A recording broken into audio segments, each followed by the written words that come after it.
Tinumbok naman ng Bagyong Karina ang ilang bahagi ng Cagayan kahapon. Ang malakas na hangin at ulan, pinalala pa ng brownout at landslide. Para sa update, magkakausap natin sa linya ng telepono si Jenny Dongon. Jenny, kamusta na ang sitwasyon dyan?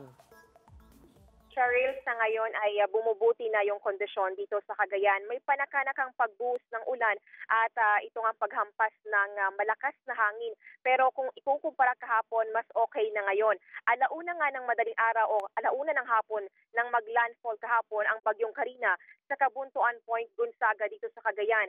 Sa mga cellphone video na kuha ng ilang residente, kita ang lakas ng hangin at ulan na dala nito. Agad namang nagsagawa ng preemptive evacuation ang lokal na pamahalaan ng Gonzaga na siyang tinumbok ng bagyo, partikular sa barangay ng Karuan at Minanga.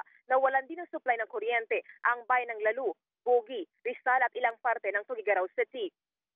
Hindi naman madaanan ang bahagi ng sitio Masisit at Asasi sa Bagao dahil sa landslide at baha. Ganon din ang Tawi Bridge sa Piña Blanca, Abusag at Vitagrande Bridge sa Bangao.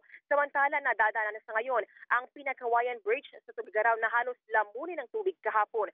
Suspendido naman ang klase sa lahat ng antas ng private at public sa buong probinsya habang patuloy pang inaalam ng mga otoridad kung may nasaktan o nasawi sa pananalasa ng Bagyong Karina dito sa Cagayan. Cheryl. Okay, maraming salamat, Jenny Dongon.